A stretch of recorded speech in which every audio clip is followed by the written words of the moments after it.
system is rigged. They have done absolutely nothing wrong to justify their mortgage going up from 0.9% to 4.5%. But fundamentally, what I want to start to talk about is a more in-depth understanding of, does the system need to be that way? Financial habits are formed by the age of 7. You need to get to them early. You also can't leave this at the doorstep of the parents, because the parents don't understand it, because they were never taught it. So how do you get ahead of this problem? We are led to believe the reason why the price of a house goes up is because of demand and supply. That's actually not the truth. The Manna journey is the catalyst for change in our world. It's a consistent source of truth for the next generation and current leaders. Our mission is to change the world by reframing our current governance, by using ancient wisdom to solve modern problems, and by shaping innovative new businesses to have a culture of pursuit of purpose.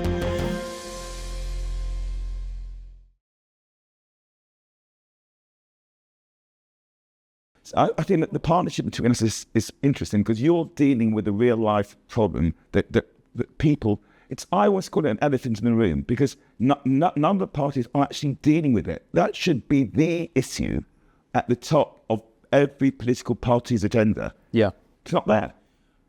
This is a conversation that I have often with people. So like I said, we've lobbied the government to try and make sure that we can get, or at least to suggest, that we make financial education compulsory in primary schools. Because the reality is, if financial habits are formed by the age of 7, you need to get to them early. Now, there are complex nuances behind this. Do you get teachers to teach it? Well, unfortunately, you can't teach what you don't know. So you need help from financial services, experts, to be able to create something where you can enthuse the kids over the topic that you're discussing, right? You also can't leave this at the doorstep of the parents, because the parents don't understand it, because they were never taught it. So how do you get ahead of this problem? And what we found is that and I sat in on the Education Select Committee meeting where we presented this evidence alongside partners, and we said, we know that this is not working. We know that there is a need for it. We know that kids want to learn it, because guess what? On TikTok, they're getting crypto and all of this stuff. They're being exposed to all of it. So we know that there is a need there. And I think the issue that we face here is that our system right now, in terms of the politics, 5 years is not enough to do this. So you just had a new party come in. If they said, yes, okay, fantastic, we're going to change everything right now, 5 years is not going to be long enough. No. Then we have a new party come into the next election. That work potentially needs to be picked up with a continuation plan that is very, very hard to try and get bought into from a political point of view. And it's like this, we've got this massive old ship that we need to steer round the corner.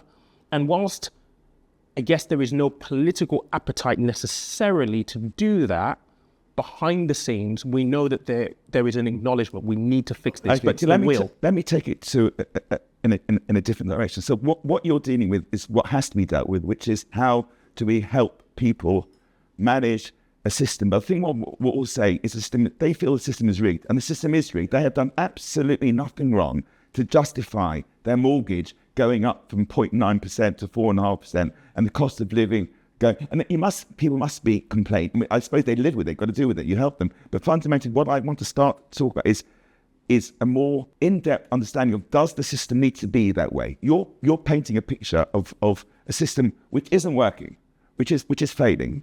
Now, what I want to start to explain is, if it's too complicated, I'm not making it clear, people shout me down. The key is to keep it simple, because there's some basic things that we've all been taught, which are actually not necessarily the truth. So let's start from the beginning. Let me ask this question.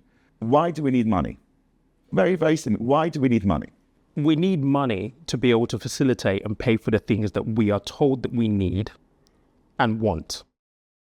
Okay, and I think society at this point in time leads people to the wants more than the needs. Okay, and money is that means of exchange to acquire those things. You're absolutely, as a financial advisor, you're spot on.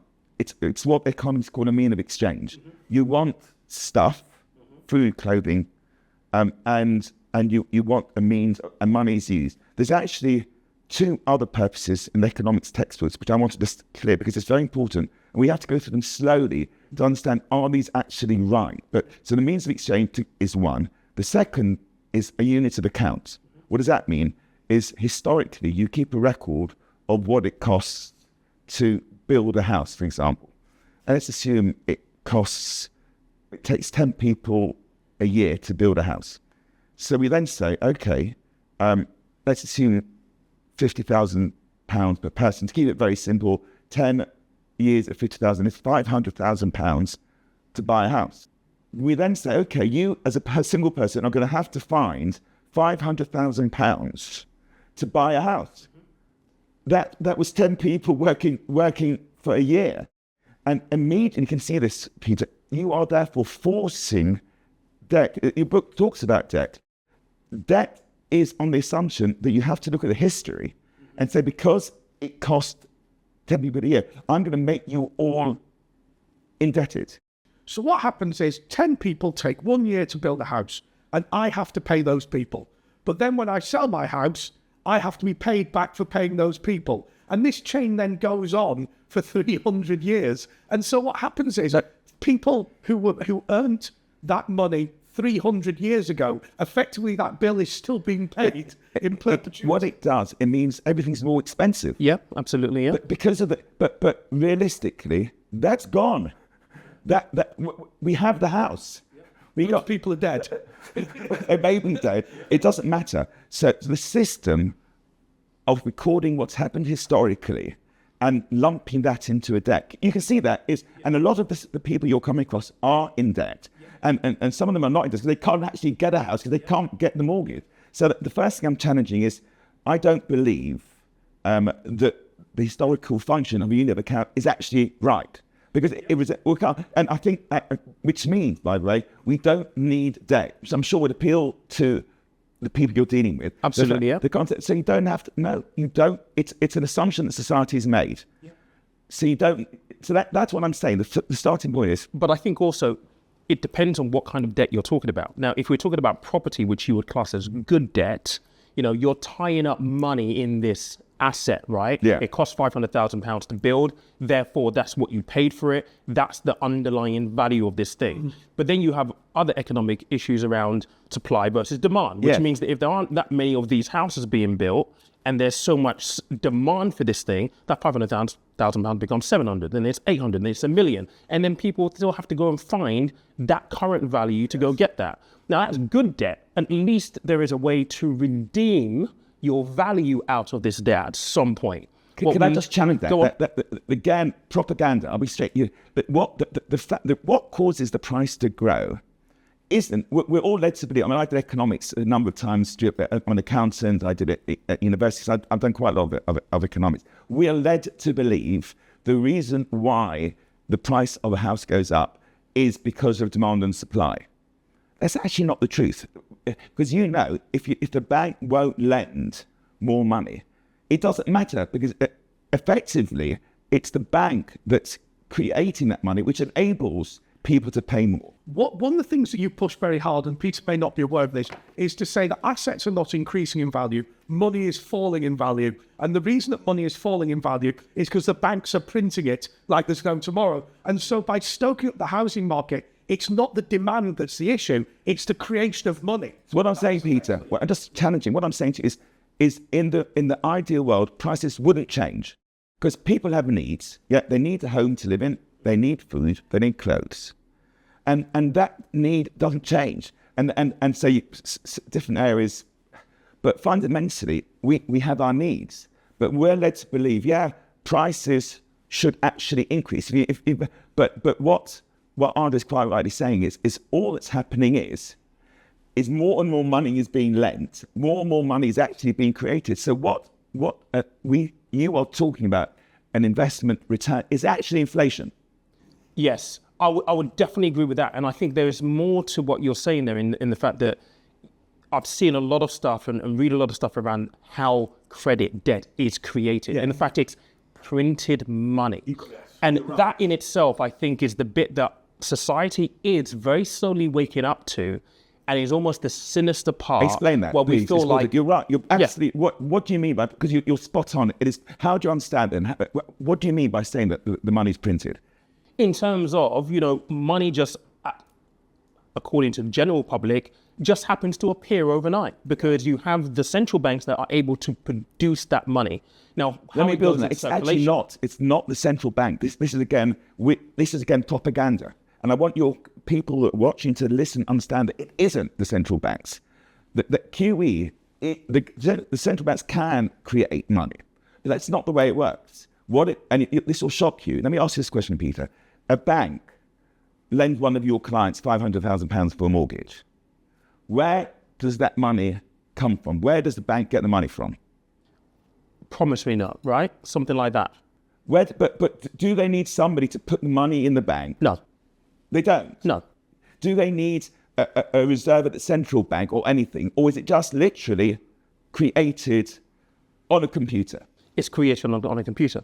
The people that you're dealing with are being misled. Now, your work is phenomenal and important, but we have to take it to the next level where we start to educate people so they can understand not just how to manage with the system, but how to persuade the politicians that we have that they're being stitched up, that it's not fair that they have to get into debt and be a slave to the bank where they've got to pay interest. So let's just build upon that to understand. And the things that we're talking about, no one understands. Very few people. You've got it. But even now you've realised it's not just the central bank. It's actually the commercial banks, RBS, people that you work with. Very quickly. So I think we've all heard of quantitative easing, and I accept that is now a tiny percentage, and we've learned that through 97% of money created is created by the actual commercial banks. So just a matter of interest, how does the world change if the banks can't create money tomorrow? Well, let's see what it's doing. So the banks are creating money. Yeah.